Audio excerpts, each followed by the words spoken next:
অন্তর্বর্তীকালীন সরকার যদি নিরপেক্ষ না থাকে তাহলে একটা নিরপেক্ষ সরকার দরকার হবে নির্বাচন।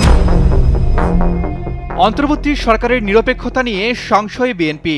সব মিলিয়ে নির্বাচন নিয়ে বিএনপি মহাসচিবের বক্তব্যের তীব্র সমালোচনা করেছেন ছাত্র উপদেষ্টা ও বৈষম্য বিরোধী আন্দোলনের নেতারা।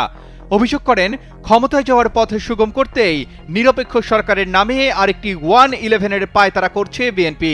অন্তর্বর্তীকালীন সরকার যদি নিরপেক্ষ না থাকে তাহলে একটা নিরপেক্ষ সরকার দরকার হবে নির্বাচনের সময়। আমি কথাটা বলেছি, কারণ আছে। কারণ আমরা দেখি যে বেশ কিছু বিষয়ে অন্তর্বর্তীকালীন সরকার নিরপেক্ষতা পালন করতে পারছেন না। বিএনপি মহাসচিবের এমন বক্তব্য ঘিরে তীব্র সমালোচনায় ছাত্র জনতার আন্দোলনে অংশগ্রহণকারী সম্মুখ সারির নেতারা। শুরুটা করেন উপদেষ্টা নাহিদ ইসলাম। তার ভেরিফাইড ফেসবুক পেজে দেওয়া এক পোস্টে দাবি করেন, ক্ষমতায় যাওয়ার পথ সুগম করতেই নিরপেক্ষ সরকারের নামে আরেকটি 1-11-এর পায়তারা করছে বিএনপি।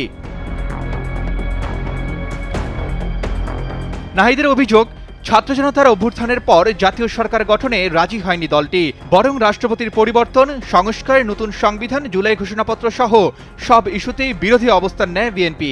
তিনি হুঁশিয়ারি দেন, গণতন্ত্র ও অভ্যুত্থানের আকাঙ্ক্ষা বিরোধী কোনো পরিকল্পনা হলে বিন্দু পরিমাণ ছাড় দেবে না ছাত্ররা।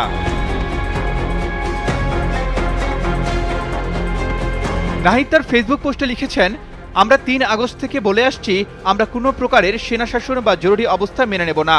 আমাদের বারবার ক্যান্টনমেন্টে যেতে বলা হলেও আমরা যেতে অস্বীকার করি। শেষ পর্যন্ত বঙ্গভবনে আলোচনা ও বার্গেনিংয়ের মাধ্যমে ডক্টর ইউনূসকে প্রধান করে অন্তর্বর্তী সরকার গঠনের সিদ্ধান্ত হয়। আমরা চেয়েছিলাম ফ্যাসিবাদ বিরোধী রাজনৈতিক দলগুলো ও নাগরিক সমাজের সমন্বয়ে একটি জাতীয় সরকার। জাতীয় সরকার হলে ছাত্রদের হয়তো সরকারে আসার প্রয়োজন হতো না। জাতীয় সরকার অনেকদিন স্থায়ী হবে এ বিবেচনায় বিএনপি জাতীয় সরকারে রাজি হয়নি। কিন্তু অভ্যুত্থানের পরেই দেশে জাতীয় সরকারের প্রয়োজনীয়তা সবচেয়ে বেশি ছিল, অথচ বিএনপি জাতীয় সরকারের কথা বলছে সামনের নির্বাচনের পরে। তিনি আরও বলেন, ছাত্ররাই এই সরকারের এবং বিদ্যমান ব্যবস্থার একমাত্র ফ্যাক্টর, যেটা 1-11-এর সরকার থেকে বর্তমান সরকারকে সম্পূর্ণভাবে আলাদা করে। বিএনপি কয়েকদিন আগে -2 এর আলোচনা করলেও এখন ক্ষমতায় যাওয়ার পথ সুগম করার জন্য নিরপেক্ষ সরকারের নামে আরেকটি 1-11 সরকারের প্রস্তাবনা করছে। এই ধরনের পরিকল্পনা গণতন্ত্র ও জাতীয় স্বার্থের বিরুদ্ধে যাবে এবং ছাত্র জনতা কোনোভাবেই এটা মেনে নেবে না। আমি মনে করি এটা বিএনপির বিরুদ্ধে ষড়যন্ত্র। পোস্টটি এরপর শেয়ার করেন সার্জিস আলম।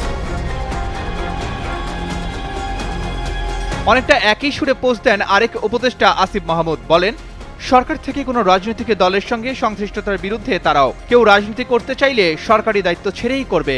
Arman Ali, Daily Sun.